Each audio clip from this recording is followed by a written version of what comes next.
excited to be here. I kind of want to tell you a little bit more of the, I don't want to say basics, because we don't really know anything about my syndrome. I was born with this very, very rare syndrome that only 2 other people in the world, including myself, that we know of, have. Basically, what this syndrome causes is that I cannot gain weight. Yes, it does sound as good as it is. I could eat absolutely whatever I want, whenever I want, and I won't really gain any weight. I'm going to be 25 in March, and I've never weighed over about 64 pounds my entire life.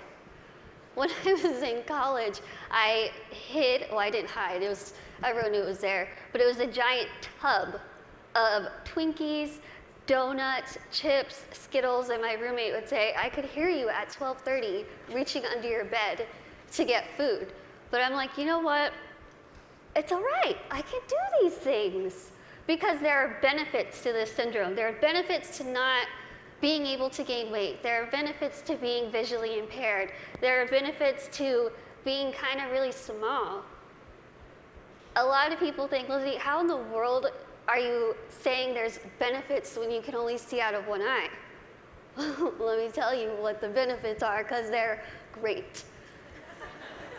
If somebody is annoying me, being rude, stand on my right side. It's like you're not even there. Even though there are really amazing things that have come from this syndrome, there are also things that have been very, very difficult, as you can imagine. Growing up, I was raised 150% normally. When I was my parents' first child, and when I was born, the doctors told my mom, your daughter has no amniotic fluid around her at all.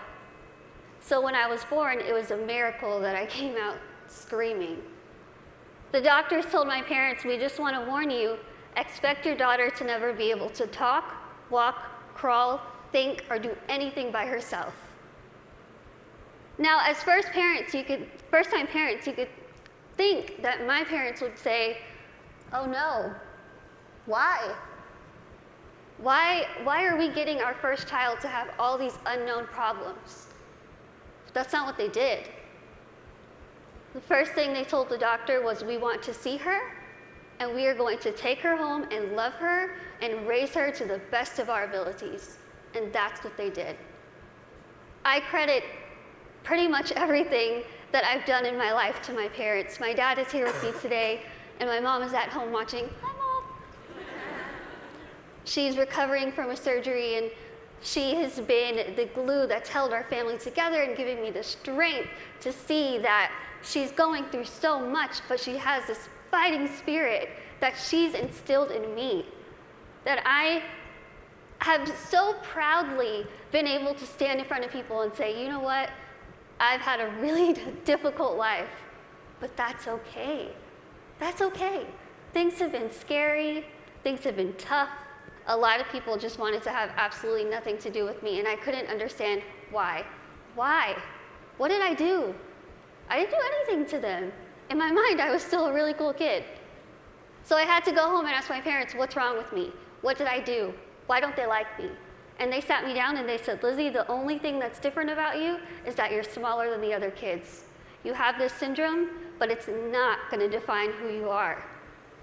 They said, go to school, pick your head up, smile, continue to be yourself, and people will see that you're just like them. And so that's what I did. I want you to think and ask yourself this in your head right now. What defines you? Who are you? Is it where you come from?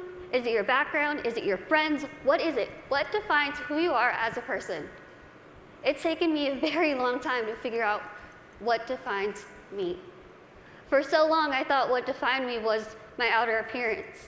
I thought that my little tiny legs and my little arms and my little face was ugly.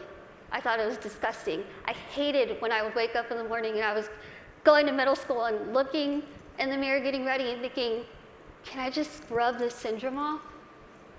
It would make my life so much easier if I could just scrub it off. I would wish and pray and hope and do whatever I could to pray that I would wake up in the morning and I would be different and I wouldn't have to deal with these struggles. It's what I wanted every single day, and every single day I was disappointed. I have an amazing, amazing support system around me who never pity me, who are there to pick me up if I'm sad, who are there to laugh with me during the good times, and they taught me that even though I have this syndrome, even though things are hard, I can't let that define me. My life was put into my hands, just like your lives are put into yours. You are the person in the front seat of your car. You are the one who decides whether your car goes down a bad path or a good path. You are the one that decides what defines you. The best way that I could get back at all those people who made fun of me, who teased me, who called me ugly, who called me a monster, was to make myself better and to show them, you know what? Tell me those negative things, I'm going to turn them around, and I'm going to use them as a ladder to climb up to my goals. I used the people who were telling me that I couldn't do this to motivate me. I used their negativity to light my fire to keep going.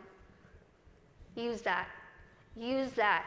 Use that negativity that you have in your life to make yourself better, because I guarantee you, you will win. Now, I want to end with asking you again. I want you to leave here and ask yourself what defines you. But remember, brave starts here. Thank you.